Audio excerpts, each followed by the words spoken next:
There's been a lot of buzz about The Ellen Show recently, and for good reason, because it seems that Ellen's daytime talk show reign is coming to an end, because people are starting to fight back against a lot of the things she's done behind the camera and within her workplace. But what could she have done to get herself canceled? We'll break it down for you. Be sure to like the video and subscribe to the channel. Number 6. The Spark. As in all things, there tends to be a bit of a spark that lights the fire that sparks a revolution. And that includes what's going on with Ellen DeGeneres.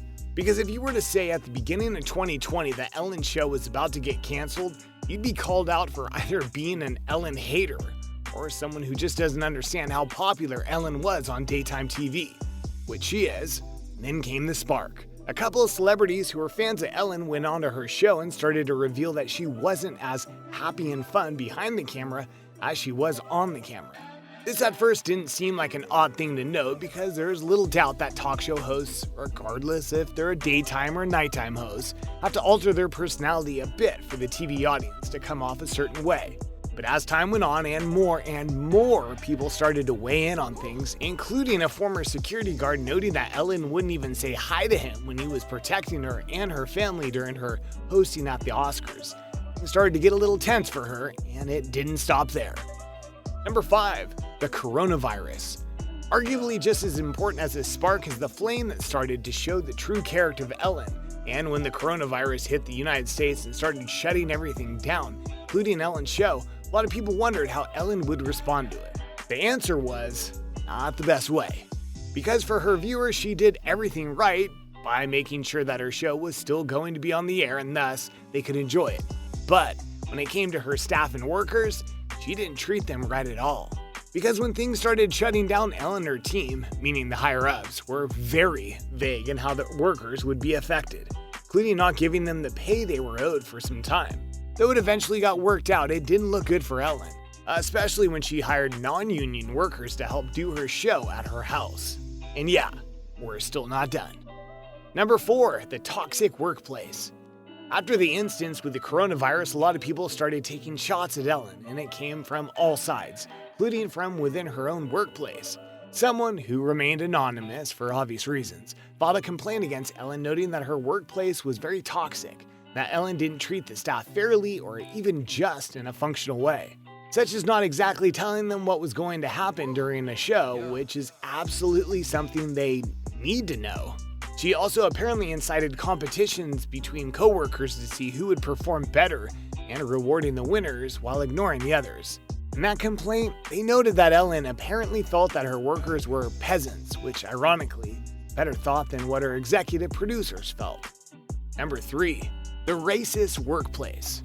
When you go into a workplace, you don't expect for it to be a place that you have to worry about being made fun of or not being called racist terms. Yet apparently that's what happens on the set of Ellen.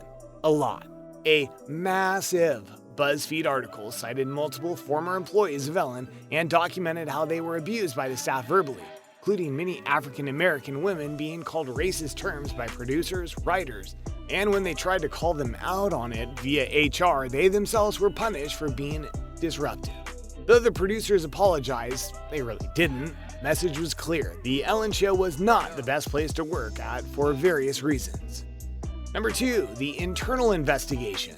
The situation got so bad that Warner Media, the bosses of Ellen, had to conduct an internal investigation.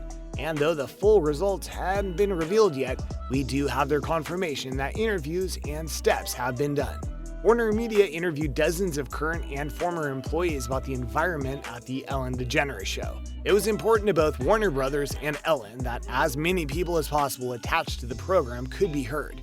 A statement from WBTV said of the process, "We have identified several staffing changes along with appropriate measures to address the issues that have been raised and are taking the first steps to implement them. Warner Brothers and Ellen DeGeneres are all committed to ensuring a workplace based on respect and inclusion. We are confident this course of action will lead us to the right way forward for the show," the statement read. Is it enough? Probably not, but it's a step and steps matter. Number 1. Can we believe the apology? Speaking of steps, let's look at the apology.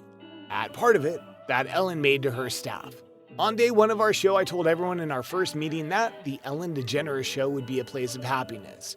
No one would ever raise their voice and everyone would be treated with respect. Obviously, something changed, and I'm disappointed to learn that this has not been the case, DeGeneres wrote. I could not have the success I've had without all your contributions. My name is on the show and everything we do, and I take responsibility for that. Alongside Warner Brothers, we immediately began an internal investigation, and we are taking steps together to correct the issues. As we've grown exponentially, I've not been able to stay on top of everything and relied on others to do their jobs as they knew I'd want them to. Clearly, some didn't. That will now change, and I'm committed to ensuring this does not happen again, she continued. This sounds like a heartfelt apology, but is it? I mean, is it really? It's honestly hard to say. Many insiders have noted that Ellen just appears to be trying to save her brand, and others say that she wants out of her show because of what it's doing to her brand. Among other things, of course. So will the Ellen DeGeneres show get canceled? It's hard to say. It certainly is looking that way, but until it actually happens, we're just going to have to wait and see if justice will be served, at least in part or if in full. Either way though, Ellen will not be looked at the same way again. There you have it, everyone, a look at the various reasons why Ellen DeGeneres might just be getting her daytime talk show canceled. Do you think it will actually happen, or do you think she'll be able to hold on to her show just with some changes in staff? Let us know in the comments below. Be sure to subscribe, and we'll see you next time on the channel.